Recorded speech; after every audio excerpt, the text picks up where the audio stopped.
Okay, let's first start off with the narrative that's out there. What's the common theory that the belief of how he was killed and who did it? Well, the Warren Commission was the definitive government narrative, and it concluded that Lee Harvey Oswald, who was a former Marine who had defected to the Soviet Union and was working in a clerk position in the Texas School Book Depository, on the 6th floor overlooking the motorcade after the JFK's limousine had passed the Texas School Book Depository, took a Mannlicher Carcano rifle, which was a surplus World War II Italian rifle that didn't work well for the Italians even in World War II, with a misaligned scope, took 3 shots at JFK through a tree, hit him twice, once in the back of the head, once in the back, which is a shot that came out the neck, and went and hit John Connally in the seat. 2 shots that hit Jack Kennedy, 1 shot that missed Jack Kennedy and hit a bystander. And the conclusion of the Warren Report, which is held for 60 years, was that Lee Harvey Oswald was the lone nutcase assassin of Jack Kennedy. That's the official narrative.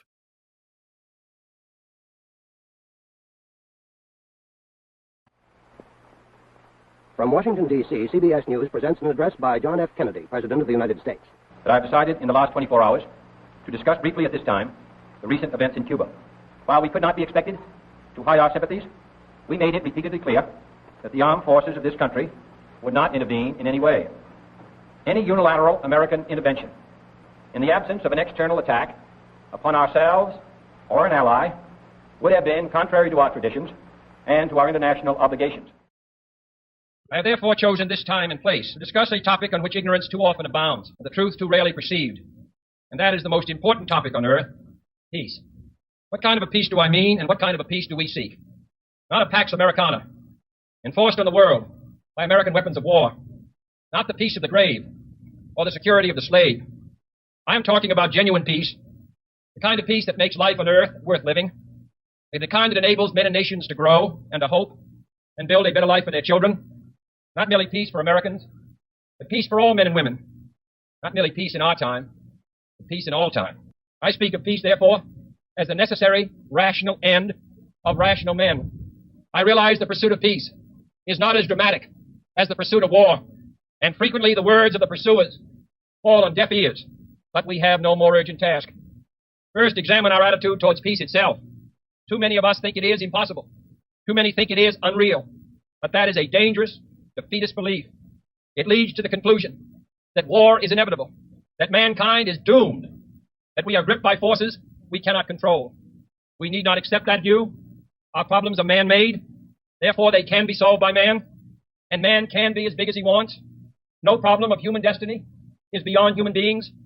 Man's reason and spirit have often solved the seemingly unsolvable, and we believe they can do it again. So let us persevere. Peace need not be impractical, and war need not be inevitable. By defining our goal more clearly, by making it seem more manageable and less remote, we can help all people to see it, to draw hope from it, and to move irresistibly towards it. No government or social system is so evil that its people must be considered as lacking in virtue. As Americans, we find communism profoundly repugnant as a negation of personal freedom and dignity. But we can still hail the Russian people for their many achievements in science and space, in economic and industrial growth, in culture, in acts of courage. Among the many traits the peoples of our two countries have in common, none is stronger than our mutual abhorrence of war. Almost unique among the major world powers, we have never been at war with each other, and no nation in the history of battle ever suffered more than the Soviet Union in the Second World War. At least 20 million lost their lives. So let us not be blind to our differences, but let us also direct attention to our common interests and the means by which those differences can be resolved. And if we cannot end now our differences, at least we can help make the world safe for diversity. For in the final analysis, our most basic common link is that we all inhabit this small planet. We all breathe the same air. We all cherish our children's futures, and we are all mortal. What we are now talking about doing, most of the countries of Europe did years ago. The British did it 30 years ago. We are behind every country pretty nearly in Europe in this matter of medical care for our citizens. In those hospitals in New Jersey where the doctors said they wouldn't treat anyone who paid their hospital bills through Social Security, those hospitals and every other new hospital, the American people, all of us, contribute 1/2, 1 or 2/3 for every new hospital in the national government. We pay 55% of all the research done. We help young men become doctors. We are concerned with the progress of this country. And those who say that what we are now talking about spoils our great pioneer heritage should remember that the West was settled with 2 great actions by the national government. One, in President Lincoln's administration when he gave a homestead to everyone who went west. And in 1862, he set aside government property to build our land-grant colleges. This cooperation between an alert and progressive citizenry and a progressive government is what has made this country great. And we shall continue as long as we have the opportunity to do so. The very word secrecy is repugnant in a free and open society. And we are, as a people, inherently and historically opposed to secret societies, to secret oaths, and to secret proceedings. We decided long ago that the dangers of excessive and unwarranted concealment of pertinent facts far outweighed the dangers which are cited to justify it. Even today, there is little value in opposing the threat of a closed society by imitating its arbitrary restrictions. Even today, there is little value in ensuring the survival of our nation if our traditions do not survive with it. And there is very grave danger that an announced need for increased security will be seized upon by those anxious to expand its meaning to the very limits of official censorship and concealment. That I do not intend to permit to the extent that it's in my control. And no official of my administration, whether his rank is high or low, civilian or military, should interpret my words here tonight as an excuse to censor the news, to stifle dissent, to cover up our mistakes, or to withhold from the press and the public the facts they deserve to know. For we are opposed around the world by a monolithic and ruthless conspiracy that relies primarily on covert means for expanding its sphere of influence, on infiltration instead of invasion, on subversion instead of elections, on intimidation instead of free choice, on guerrillas by night instead of armies by day. It is a system which has conscripted vast human and material resources into the building of a tightly knit, highly efficient machine that combines military, diplomatic, intelligence, economic, scientific, and political operations. Its preparations are concealed, not published. Its mistakes are buried, not headlined. Its dissenters are silenced, not praised. No expenditure is questioned, no rumor is printed, no secret is revealed.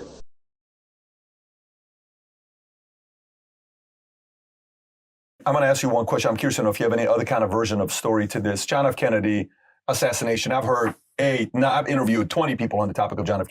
JFK assassination. What do you know? The involvement of Ruby, the mob, the CIA, LBJ. What do you know? So Jimmy Blue Eyes tells me the story. Okay. I used to meet with him once a month downstairs in the Hilton Hotel. He wanted Jack Kennedy to become president. And he reaches out to Peter Lawford, his son-in-law. You were friendly with that little skinny guinea, Frank Sinatra. We need a favor. What's the favor? You go to him. You're part of the Rat Pack. Tell him we need Cook County, Chicago. We need West Virginia unions in order to get Kennedy elected. Richard Daley, Irish Catholic Democrat, Sam Mooney. All right, they get together. We're going to get this guy elected. All right, now he gets elected. All right, here's the mentality. You came to me for a favor. Your man got elected. It was me that got him elected. Our guy got him elected. Oh, we got a claim on you. You owe us big time. Joe Kennedy says, what's happening? He said, well, these Italians are, by the way, you fuck with these Italians. You got a girlfriend by the name of Judith Ethner Campbell. She's between you and Sam Mooney. You're sharing a girlfriend. You're sending messages to him. He's sending messages to you. Quit that shit. Where's your brother Robert? Come here. Come here, Bobby. You're going to be the United States Attorney General, all right? Because you're mean and vicious like the old man. He opens up the crime, passes a bill called the Omnibus, which is the preface to the eventual law called the RICO, all right? He has a department within the United States Department of Justice, anti-mafia. All right, it starts with Robert Kennedy. What are you doing here? We got you elected. Now you're going to go after us. You son of a bitch, you Kennedy bastards. I told you never could trust an Irishman. That Irish son of a bitch, and so forth and so forth. Now, I used to go to Dallas, Texas, back pinball machines from an old friend of my dad by the name of Abe Sussman. Oh, and Abe was the connection Jew in Dallas. So Dallas always answered to Chicago. Everybody, that crew in Dallas, well, everything west of up until Vegas. Vegas was open. Jackson, Chicago. Answer to Chicago. Makes sense, yeah. So if some Jew from Chicago got himself jammed up in Dallas, they used to call Abe and say, Abe, we got one of your Jews here. Got it. Get him on an airplane. Get him the hell out of here. Yeah. All right. That was the system in Dallas, Texas. And that explains how Jack Ruby, was in the Dallas Police Department. People say, oh, who the hell was Jacob Rubenstein? So let me make it easy for you. Jack Ruby is a son of a bitch. Jack Ruby. He was a Jewish hero. All right. Bit of a new crazy guy, but Dallas, Texas. And that explains how Jack Ruby, was in the Dallas Police Department because he used to buy coffee, hang around. He was low level, but he was a low level Jewish gangster from Chicago. All right. Now it raises the whole question. What the hell was Jack Ruby doing in the Dallas Police Department and killing Lee Harvey Oswald? If you weren't there, if you weren't involved in a hit, you don't know. By the way, Carlo Gambino was very smart. He used to send 2 guys to kill and 2 guys to do the burial. Why? So the 2 guys that killed never knew where the body was. Yeah. So the 2 guys who killed never knew where the body was? Right. I'm going to send you to do the killing, and I'm going to send him over here to do the burying. So that you can never say, I'll take you where the body is. So you brought the body to him, he took the body and buried it. Yeah. So he knows you killed them, but you don't know. No, you don't know that. He don't know that. You go to such and such a destination, pick up a body and bury it. Okay. But he doesn't know who killed them. Of course not. All right? Why was that? What was he doing that? Is it too... Because without knowledge of the body, there's No one's ever gonna know. there's no crime. No body, no crime. So meaning no one really knows what happened. I mean, there's all these stories. So that was exactly. Yeah. Exactly. It's all speculation. Dr. Mantic has a PhD in physics, and he also is a MD who's practiced radiation oncology for over 40 years. He's still practicing. Dr. Mantic has been studying the JFK X-rays for really 30 years, and he's seen them more than anyone else. He's seen them 9 times before he was denied permission to come back. And he did optical density measurements of the JFK 3 skull X-rays that are in the National Archives. Now, optical density measurements are science. You take a densitometer, which is this machine, a scientific instrument, it has a lever. So you put the X-ray in, you put the lever down, and a beam of light comes up through the X-ray, and you measure just how much of the light that was emitted comes through the X-ray, so you can tell what you're looking at. Is the object dense, it's bone, it'll turn white. Is it nothing there, it'll turn black, as all the silver nitrate on the X-ray turns black. It's a negative. But what he has proven is that the 3 X-rays that are in the archives of JFK's skull from the autopsy, first of all, they are JFK because the teeth match a pre-mortem X-ray of JFK's skull that's in the JFK Presidential Library up in Boston. Second, all 3 have been altered. They're not the original. They're all faked. They've all been altered to mask evidence of frontal shooting. And number 3, JFK was hit 3 times. The X-rays show detailed evidence of 3 shots to the head. 1 hit at the forehead, right forehead, at the hairline, and the bullets went back to the back of his head. You can actually see the bullet trail. You can see the bullet fragmenting. It splits up as it enters the head, the very tiny little dust-like fragments. The largest fragment with the most momentum is at the back of the head, and it does not exit. That is obviously a frontal shot. Then JFK was also hit obliquely, a shot that hit from the grassy knoll, that hit him in the temple, right here, this bone before in front of the ear, and it blew out the back of his head in a massive blowout. And just before that shot, a shot hit Jack Kennedy in the back of the head at a low angle, and it blew out part of the front of the head. Now, what this is 3 different shots, 2 from the front. There's also a shot through the windshield that hit Jack Kennedy in the neck. So there were at least 3 shooters. When the JFK limousine came to Parkland Hospital, the Secret Service had buckets of water, and they were cleaning out the back seat with all the gore and the blood, and they were altering a crime scene. Yeah. And the bullet could be seen, a bullet hole could be seen coming through the window. It was obvious to people because when a bullet goes through safety glass, the outside is smooth. It's a puncture mark. It's the inside of the glass that bevels, and people could see this. So the Secret Service immediately cordoned off the JFK limousine and got it out of there so that people could not photograph it. So they take Jack Kennedy's body, he's dead. When he gets into the operating room in Parkland, the doctors all see that the back of the head is blown out and there's a puncture wound in the throat. And the doctors say immediately that he was hit by shots from the front. They had no doubt that there was frontal shots. And they also had no doubt that he was dead because they could see through this gaping hole in the back of his head that a lot of his brain had been blown out. And the cerebellum, which is a part of the brain at the very back, different color from the rest of the brain, was hanging out. So they tried to save his life because he was the president, and they had to do everything they could. They did a small tracheotomy to try to get him breathing again. And finally, when the doctor said, they were getting ready to do cardiac massage to get his heart going, one of the doctors said, "This is ridiculous. He's dead. His brains are on the floor. Just stop it." So about 20 minutes into it, trying to revive him, the doctors of Parkland declared that he was dead. And within an hour and a half, they did a press conference and told the world that he had been shot from the front. And 2 of the doctors did that. Dr. Malcolm Perry, who did the tracheotomy. Dr.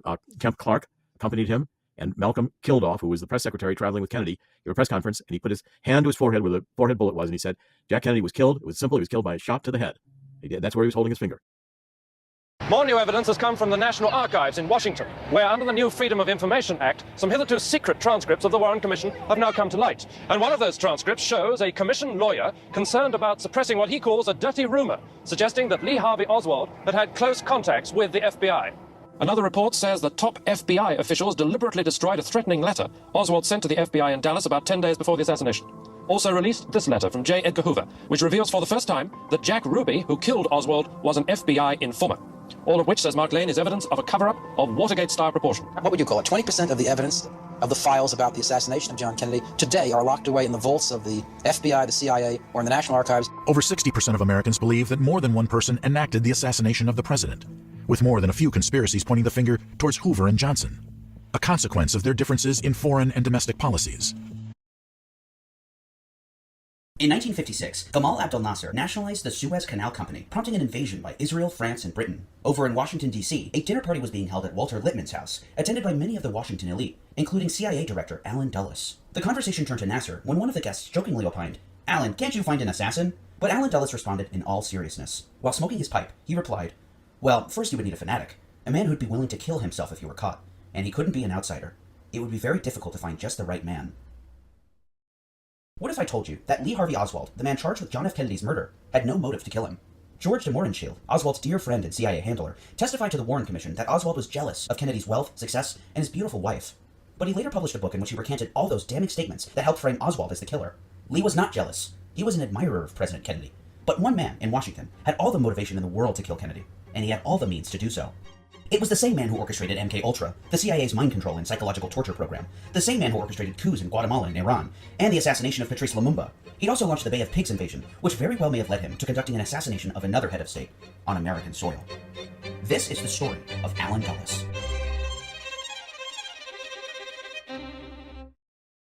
I hate my husband. I hate my husband. I hate my husband. Oh, how I hate my husband. I want to kill him. I will be like a fighting cock with knives on my talons. I will cut him in ribbons with sharp knives. I will cut him in the back. I will even perhaps cut his throat with a sharp knife tied to my talons when I am a bloody, murderous fighting cock. That's Clover Todd Dulles, Allen Dulles' wife. As you may imagine, Dulles didn't exactly treat women with the utmost tenderness and compassion. His sister Eleanor claims he had at least 100 affairs. During World War I, when Dulles was working as a diplomat in Switzerland, he began an affair with a young Czech woman in the U.S. legation office. When British intelligence told him that she was actually a double agent working for the Germans, Dulles took her out to dinner, then took her on an evening stroll along the cobblestone streets, right into the arms of British intelligence. She was never seen again. Dulles had quite the capacity for cruelty. He showed a coldness and lack of empathy for others from a young age. Eleanor Dulles, his sister, described an incident at their family's summer getaway in Watertown, New York. When Allen, who was 9 at the time, watched his 5-year-old sister Natalie fall into a lake, she was flailing and unable to rescue herself, and he just stood there and watched, even though he was a strong swimmer. His mother had to run out from inside the house to save her. This cold detachment from others would serve him well into his adulthood, as it allowed him to work with the most unsavory of characters, including fascists and war criminals. Allen and his brother, the future Secretary of State John Foster Dulles, would run Sullivan and Cromwell, the corporate law firm in New York. Their clients included Germany's Krupp Steel and IG Farben, which produced the Zyklon B poison used in concentration camps during World War II. They also made extensive use of slave labor. The Dulles brothers would go to great lengths to keep these nasty secrets from coming to surface. Shredding of captured Nazi records was the favorite tactic of Dulles and his associates. At the war's end, Allen Dulles would secure the escape of untold numbers of Nazi war criminals while he served as chief of station at the OSS Bern office. In April 1945, Dulles personally snuck SS General Karl Wolff and Colonel Walter Rauff to freedom as part of Operation Sunrise. Rauff was the one who created the Black Raven gas vans that killed as many as 250,000 people on the Eastern Front. These vans would be the precursor to the gas chambers. After being put up in an apartment in Rome by the U.S. Strategic Services Unit, Rauff escaped and winded up in Chile, where he became an advisor to Pinochet's secret police.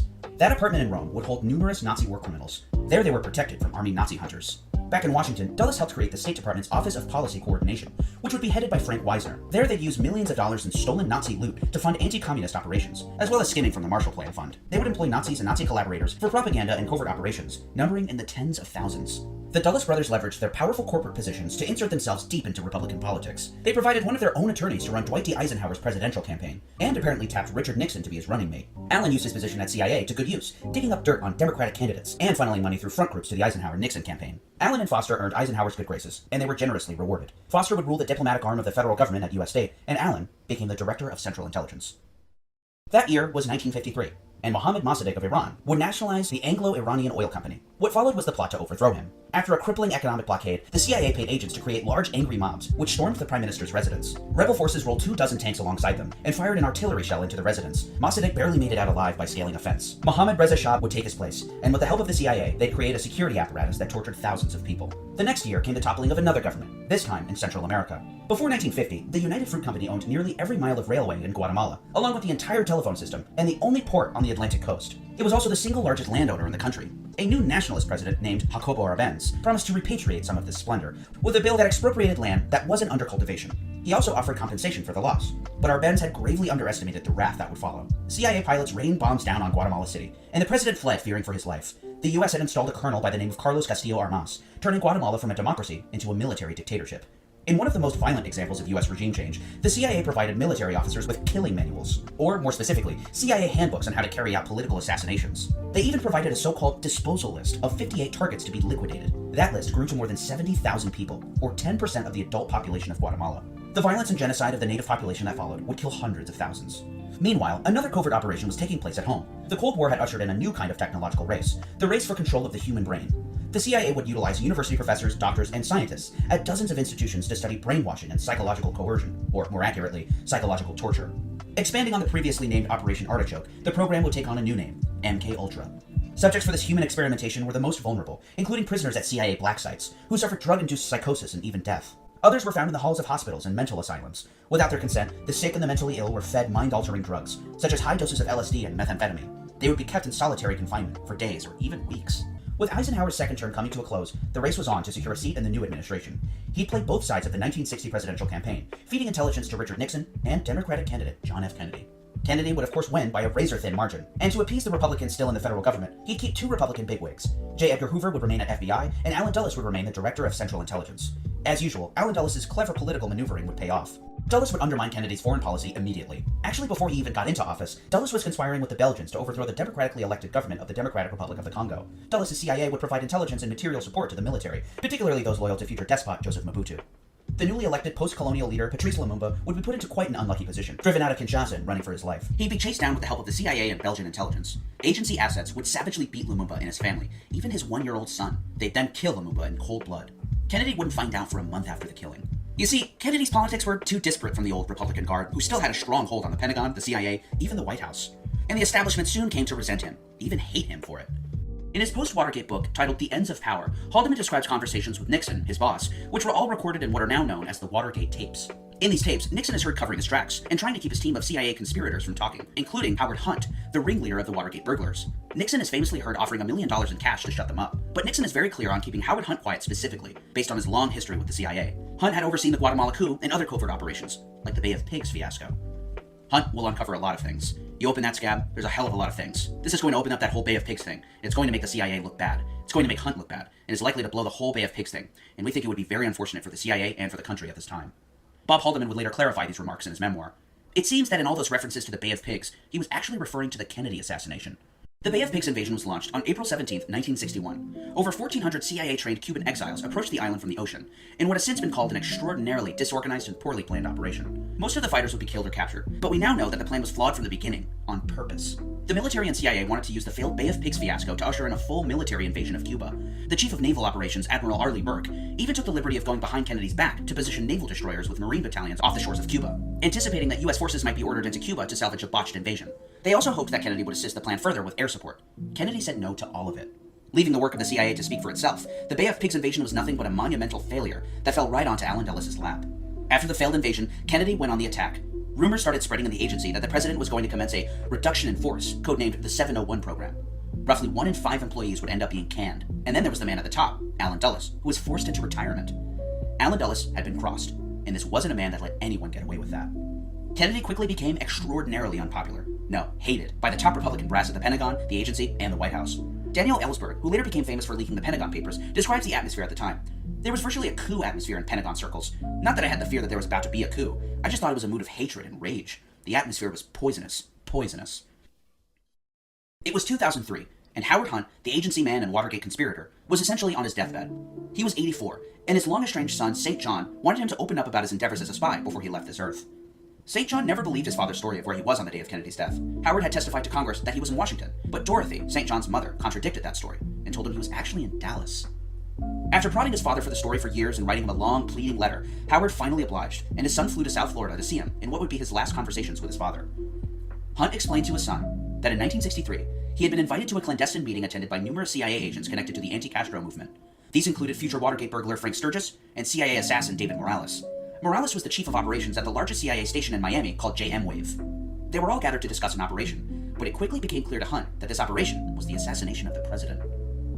According to Hunt, Morales and Sturgis referred to the president's killing as the big event. Morales told Hunt that he had been picked for the operation by Bill Harvey, a CIA man who oversaw the many assassination plots against Fidel Castro. He'd also serve as chief of station in Rome. According to his Rome deputy, Wyatt, when the news broke about Kennedy's death, Bill Harvey's reaction indicated that he had prior knowledge. Harvey has long been suspected of playing a role in the killing, and according to Wyatt, Harvey traveled to Dallas in November of 1963. The Kennedy assassination would be investigated yet again by the House of Representatives from 1976 to 1978. According to the committee's prosecutor, Dan Hardway, I wouldn't be surprised to learn that Harvey was in Dallas in November 1963. We considered Harvey to be one of our prime suspects from the very start. He had all the key connections, to organized crime, to the CIA station in Miami where the plots against Castro were run, to other prime CIA suspects like David Phillips. We tried to get Harvey's travel vouchers and security file from the CIA, but they always blocked us. But we did come across a lot of memos that suggested he was traveling a lot in the months leading up to the assassination. What Hunt described to his son was a plan that was overseen by Bill Harvey and David Morales, contracting sharpshooters from the Corsican underworld, who had a long history with the CIA. 10 years later, in 1973, after an evening of heavy drinking, Morales would let slip what happened to his attorney. We took care of that son of a bitch, didn't we? Lee Harvey Oswald, the man accused of Kennedy's assassination. Upon his arrest, Oswald attempted to call a military intelligence officer in Raleigh, North Carolina. He was probably calling his cutout. He was calling somebody who could put him in touch with his case officer. Prior to the assassination, Oswald was the subject of secret intelligence reports at CIA, FBI, State Department, and the Office of Naval Intelligence. Everywhere you look with him, there are the fingerprints of intelligence. After Kennedy's death, FBI Director J. Edgar Hoover immediately pulled CIA surveillance tapes of phone calls supposedly made by Oswald. It quickly became clear that the voice on the tapes was not Oswald's. They were an impersonator, calling the Cuban and Soviet embassies in Mexico. Hoover informed Kennedy's successor, Lyndon Johnson, who was stunned by this fact, since it revealed that Oswald was deeply involved in espionage activities. Lee was also being groomed by George de Mohrenschildt, the man from the beginning of the story who recanted his testimony. Mohrenschildt's spy handler was Colonel Lawrence Orloff, a CIA informant who was a partner of J. Walton Moore, the CIA's station chief in Dallas. But here's perhaps one of the most damning pieces of evidence. In September of 1963, Oswald was spotted in Dallas by Cuban exile leader Antonio Veciana. What makes the sighting so spectacular is that Oswald was accompanied by David Atlee Phillips, a CIA legend and a major player in Latin American intelligence operations. He would later be investigated for his role in the assassination by the 1976 House Committee. This gave much further weight to his close ties with American intelligence agencies. According to the government's firearms expert for the Warren Commission, a gunsmith from Aberdeen Proving Ground, the sight on the rifle was built for a left-handed shooter. Also during the Warren Commission, Oswald's brother John testified that Lee was right-handed. The rifle, an Italian Mannlicher Carcano, was also horribly inaccurate. Test firing done by Ronald Simmons, the chief of infantry weapons for the Army, showed it fired high and to the right. Then there was Sebastian Latona, the FBI expert for the Warren Commission. He personally dusted the gun for fingerprints, and, well, here's an exchange with him and assistant counsel Melvin Eisenberg. I was not successful in developing any prints at all on the weapon. I also had one of the firearm examiners dismantle the weapon, and I processed the complete weapon, all parts, everything else, and no latent prints of value were developed. Does that include the clip? That included the clip, that included the bolt, it included the underside of the barrel, which is covered by the stock. Were cartridge cases furnished to you at that time? They were, which I processed, and from which I got no prints. Therefore, the net result of your work on Exhibit 139 was that you could not produce an identifiable print? That's correct. After shots were fired at Dealey Plaza, the scene of the crime, dozens of people, including at least 21 Dallas police officers, immediately rushed to the so-called grassy knoll, searching for the killer. The grassy knoll at Dealey Plaza stands in front before Kennedy was shot, while the Warren Committee concluded that all shots were fired from the president's rear. Out of 216 witnesses, 52 said they heard shots coming from the grassy knoll, while 48 said the book depository, 37 couldn't tell where the shots came from, and 70 weren't asked at all. An hour after the assassination, Secret Service agent Richard Johnson received the so-called magic bullet, which traveled through Kennedy's throat, from Parkland Hospital head of security O.P. Wright. Wright was previously a Dallas police officer himself, and well-versed in rifle cartridges. He described the bullet as a .30-30 round with a pointed tip. It did not resemble the magic bullet that was shown to him later, the one now held at the National Archives. That one has a flat tip. It wasn't only Wright who didn't recognize this new bullet, but also Secret Service agent Richard Johnson, Secret Service Director James J. Rowley, and the orderly who found the bullet at Parkland Hospital, Darrell Tomlinson. Also at Parkland Hospital were the two surgeons who operated on Kennedy and attempted to save his life. Both surgeons believed that Kennedy had been struck from the front as well as the rear. The bullet that killed him, I think, was fired from the front and hit him in the hairline and then blew out the back of his skull on the right side. And this is where your thinking differs from the Warren Commission report? Yes. They reportedly came under intense pressure to remain quiet about it and wouldn't come forward for nearly 30 years. Dulles would claim that after he heard the news of Kennedy's death, he would head back home to Washington, but his own personal datebook reveals that this was a lie, and he actually spent the entire weekend at Camp Peary, known by CIA case officers as the Farm. The Farm is the location of a secret training base for CIA officers of the Directorate of Operations, the clandestine service of the agency. Here, recruits are trained in espionage before they're sent overseas. From November 22nd through the 24th, Dulles, the now retired spy chief, would set up a base of operations there. This highly eventful weekend would see the arrest of Oswald, his questioning by Dallas police, the return of Kennedy's body to Washington, and the return of his limousine, where Secret Service agents dumped water into the bloodstains in the upholstery, completely destroying the evidence. Oswald would also be murdered over the weekend. Future CIA Director Richard Helms would personally persuade President Johnson to appoint Dulles to the Warren Commission. He wanted to make sure no agency secrets came out during the investigation. And of course, if Dulles was on the commission, that would ensure the agency would be safe. Johnson felt the same way. He didn't want the investigation to dig up anything strange. Over the course of the investigations, Dulles would write novelist Rebecca West, struggling to come up with a motive for Oswald. I wish sometime you would sit down and write me a line as to why you think Lee Oswald did the dastardly deed. All I can tell you is that there is not one iota of evidence that he had any personal vindictiveness against the man Kennedy. 3 years after the Warren Commission ended, 2/3 of Americans polled did not agree with its outcome, which said that Lee Harvey Oswald acted alone.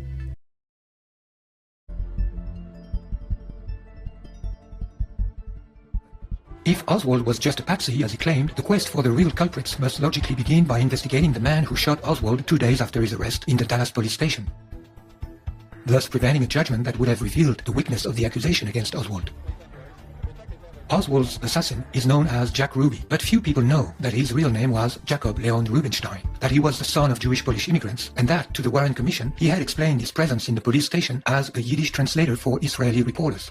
Originally from Chicago, Ruby was a member of the Jewish underworld, known as the Yiddish Connection. His mentor was Los Angeles gangster Mickey Cohen, whom he had known and admired since 1946. Cohen was the successor of the famed Benjamin Siegelbaum, known as Bugsy, one of the bosses of Murder Incorporated, the most brutal crime syndicate in the US. Mickey Cohen was in contact with Menahem Begin, the former Irgun chief, a specialist of false flag terrorism.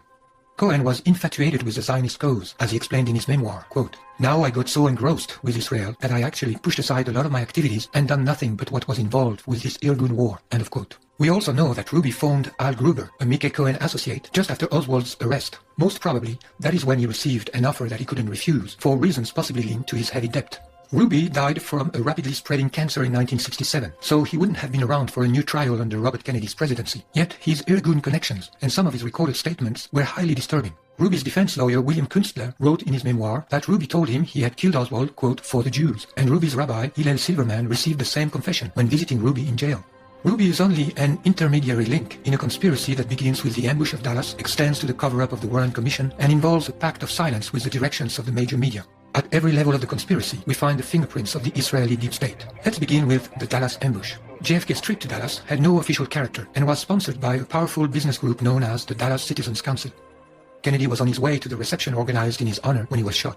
The Dallas Citizens Council was a powerful group dominated by Jewish businessmen like the wealthy Julius Sheps, described by Brian Edward Stone in The Chosen Folks, Jews on the Frontiers of Texas, as, quote, "a member of every synagogue in the city and de facto leader of the Jewish community," end of quote. Abraham Zapruder, the man who filmed the assassination of John Kennedy and sold his film for $150,000 to Life magazine, was also a member of the Dallas Citizens Council. He was a clothing manufacturer whose headquarters happened to be located in the Dallas Textile Building, or Daltex, where one of the sniper's nests was located, according to JFK researchers who have studied the firing trajectories. Interviewed the same day on television, Zapruder could not hide his satisfaction. The host committee inviting Kennedy was chaired by another influential figure of the wealthy Jewish community in Dallas, advertising executive and PR man Sam Bloom. According to former British intelligence officer Colonel John Hugh Wilson, it was Bloom who, quote, "suggested that the police make Oswald accessible to the press. He also suggested, against the explicit advice of the local FBI, that they move the alleged assassin from the Dallas police station to the Dallas County Jail in order to give the newsman a good story and pictures," end of quote. It was during this transfer that Oswald was shot by Ruby. Hugh Wilson also writes, when the police later searched Ruby's home, they found a slip of paper with Bloom's name, address, and telephone number on it. After the Dallas tragedy, Israel's Zionim were also busy fabricating the official lie. Apart from the chairman, Earl Warren, chosen for his figurative role as Chief Justice, all key people in the investigative commission were either personal enemies of Kennedy, like Alan Dulles, the CIA director fired by Kennedy in 1961, or ardent Zionist, like Arlen Specter, who, at his death in 2012, was mourned by the Israeli government as, quote, "an unswerving defensor of the Jewish state," end of quote. Arlen Specter was the inventor of what came to be called the magic bullet theory, a single bullet supposed to have caused 7 wounds to John Kennedy and John Connally sitting before him in the limousine, and later found in pristine condition on a gurney in Parkland Memorial Hospital in Dallas. In conclusion, at every step of the plot, we find a Zionist cabal, including businessmen, politicians, and gangsters, not forgetting media executives, all devoted to Israel. John Kennedy, informed by the CIA in 1960 that Israel was developing its own nuclear weapons in the Dimona complex in the Negev desert, was firmly determined to force Israel to renounce it, and engaged in a showdown with David Ben-Gurion, who was both Israel's prime minister and defense minister. Ben-Gurion was convinced that by trying to prevent Israel from acquiring the bomb, Kennedy was endangering the very survival of the Jewish state, to which he had devoted his entire life. Ben-Gurion wrote in one of his last letters to JFK, "Mr. President, my people has the right to exist, and this existence is in danger." Kennedy, however, remained unyielding. In a letter dated June 15, 1963, he demanded an immediate first visit, followed by regular visits every 6th month. Otherwise, he wrote, this government's commitment to and support of Israel could be seriously jeopardized. The result was unexpected. Ben-Gurion avoided receiving the letter by announcing his resignation on June 16. As soon as a new Prime Minister Levi Eshkol took office, Kennedy sent him a similar letter dated June 5, 1963, but never got an answer. Did Ben-Gurion resign in order to deal with Kennedy from a deeper level? This is not implausible, because 11 days after resigning, Ben-Gurion was more committed than ever to provide Israel with the nuclear weapon.